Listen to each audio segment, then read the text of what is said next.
welcome to the Lost Book Reports. Today I was browsing the interwebs, going through booktube. That's all I don't know why that happened. Anyways, so I was going through booktube and I was kind of like, I need to get more active in this community because I've been transitioning from being a book blogger to being a booktuber, and I'm sucking at both and really got out of touch with the community. So I was like, I need to start integrating myself back into the community. I recently got myself a new Twitter because I was so overwhelmed by my old Twitter account that I started a new Twitter account. I have the same handle name, just a new account. So, you know, follow me at the Lost Book Reports.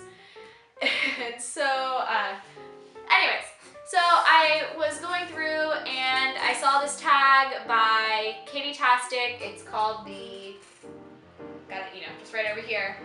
It's called the Reader Problems book tag. I saw Katie Tastic do it. I don't know who originally did it because I didn't research that far, but she did it. I enjoyed it, and therefore I am now going to do it for you because I was like, I haven't done anything in a while. I want to do a tag. Let's get started. Reader Problems. Okay, question number 1. You have 20,000 books on your TBR list. How in the world do you decide what to read next?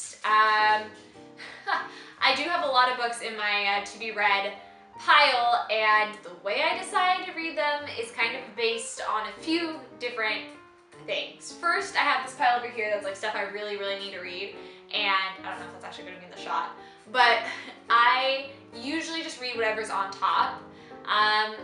However, priority goes to any books that I'm reading for review, obviously, and whose pub dates are getting closer. And then also sometimes what I'm in the mood for. So sometimes I'm just not in the mood for whatever's on top of my to be read list, and I'll go through whatever else and I'll just pick whatever I'm in the mood for. That is how I deal with that.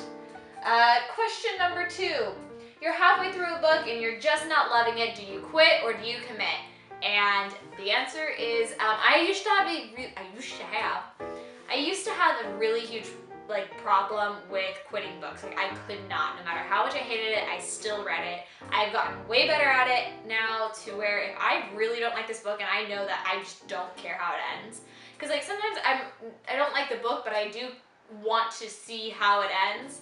But if I just really don't care, I will stop reading it and just put it down. But I'll always put a bookmark where I stopped reading, and I keep it on my Goodreads list as currently reading, just in case I want to come back to it, but chances are that's never going to happen. But these books also, if I do not finish them, they do not end up going onto my bookshelf. So I have a whole other section of books that are books I have not finished. Yeah, it's just how I roll. Number 3, the end of the year is coming up and you're behind on your Goodreads goal. Do you try to catch up, and how? That's a funny thing you should ask, because I'm usually always behind on my goal. Always. The past 3 years I've been behind. And yes, I will look at it and I will try to catch up, and I never do, because I usually get so far behind that there is no point in trying to catch up, but I do try. I do try to make at least an honest effort, even if it doesn't help me at all, because I'm competitive. Question number 4. The cover of a series you love does not match. What do you do? How do you cope? I hate it so much. It is one of my biggest pet peeves when a cover of a book in a series doesn't match.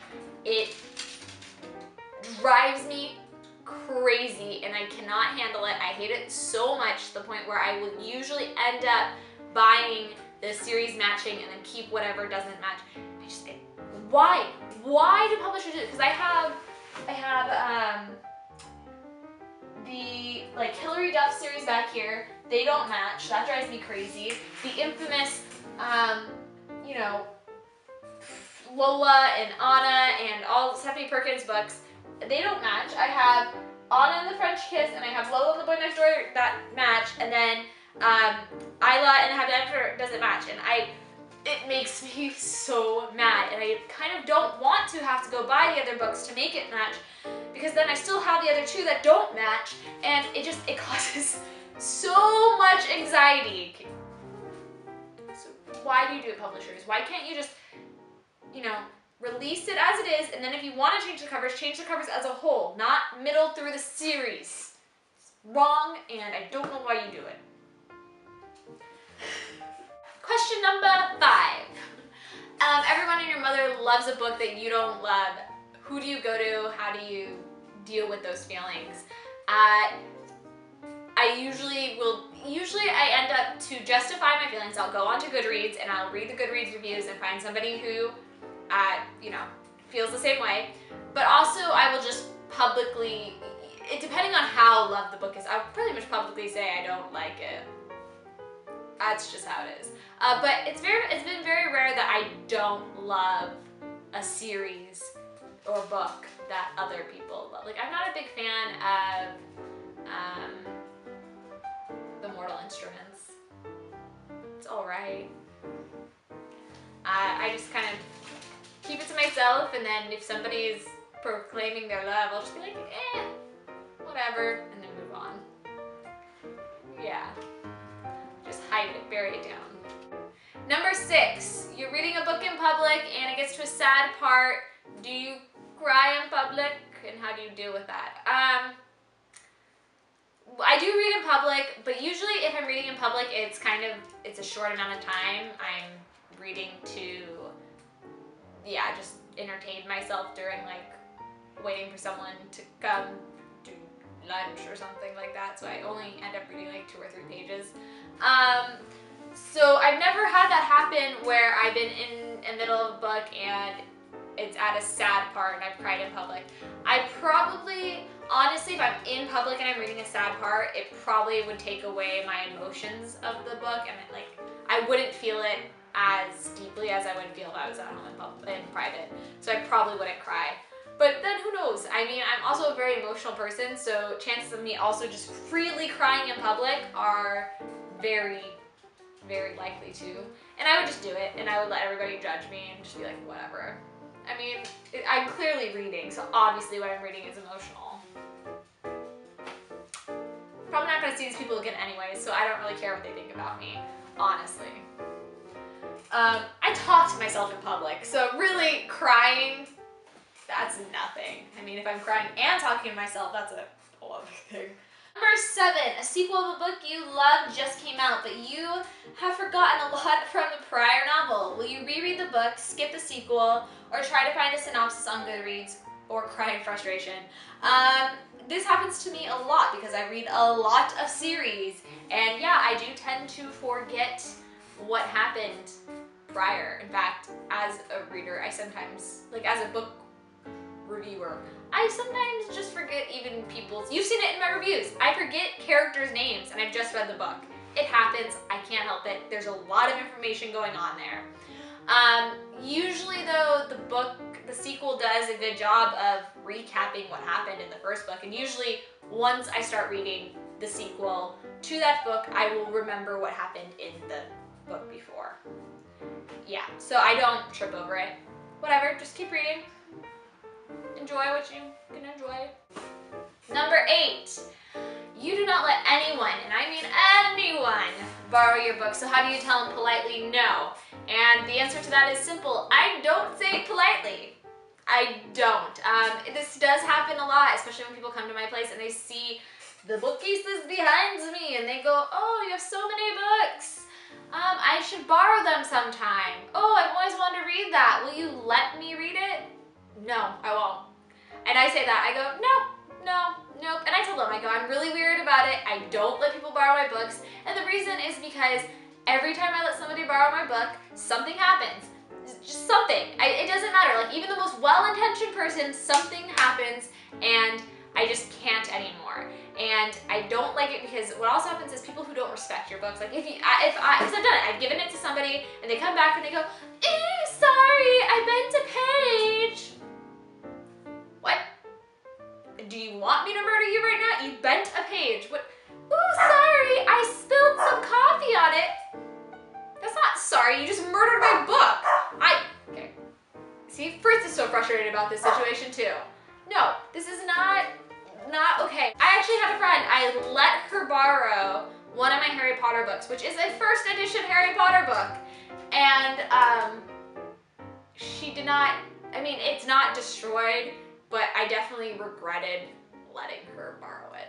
And luckily, I'm pretty sure she doesn't read this book or watch my videos. Yeah, so I don't. In fact, actually what happens is if somebody's really interested in reading a book from my collection, I will probably just end up buying them a book. Like buying that book for them. Because I get excited. I want people to own it. I want to give the authors and publishers and the book industry the money anyways. So here's another person reading the book. Here you go. You have your own. Do whatever you want with it. Please don't destroy it though, because it hurts me in general. But yeah, that's how I deal with it. I buy you a book and I tell you to get the fuck away from mine. And reading ADD, you've picked up and put down 5 books in the past month. How do you get over this reading slump? No, that wouldn't happen.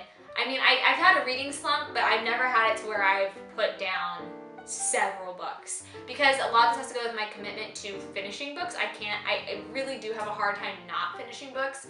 So that's very rare. If I am in a reading slump in general, which happens, I'm kind of in one right now because I went through like a 16 book crazy marathon of books last month.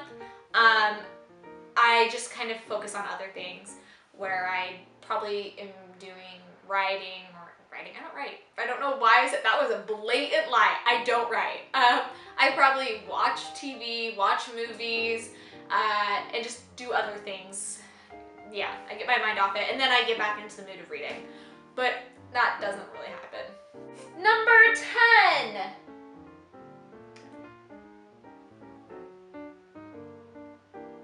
There are so many new books coming out that you want to buy. Do you buy all the books? Yeah. Yeah, being I end up usually going broke because I can't not buy books. But if there's books that I really, really, really want, I will buy all of them.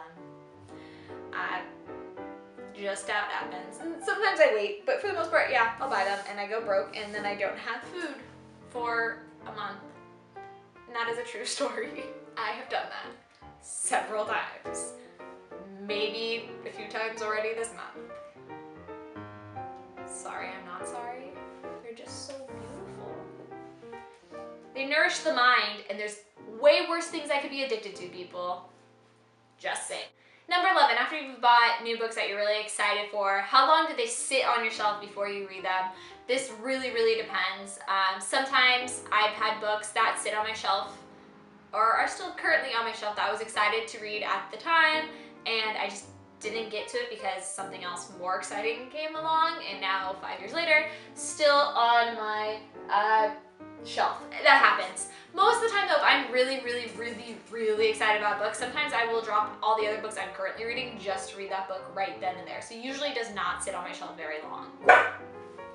And that is it. We are finished with this tag. I enjoyed it. Did you?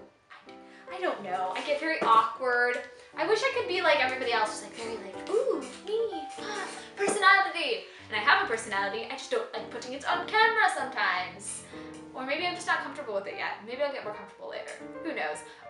But that was my book tag. I did it. I'm gonna try. I say this all the time. I know I'm always setting myself up for failure, but I'm gonna try to do tags Mondays and Fridays, and then reviews Tuesdays through Thursdays. And sometimes it will be tags, sometimes it'll be first 10 pages, which I need to get one out for 2015. Anyways, so yeah, that's what's going on. If you like this video, give it a thumbs up. I tag whoever wants to freaking do this because you don't need to be tagged to do tags, people. There is no rules. Nobody is going to come and say that you have to take your video down because you just did what you wanted to do. It's your channel. As long as you're not killing people on it or, you know, anything really illegal, you're fine. So whoever wants to do this tag, do it. Give it a thumbs up, subscribe to my channel, and I make new videos whenever I feel like it. Alright, I'll see y'all later. Bye, fellow readers.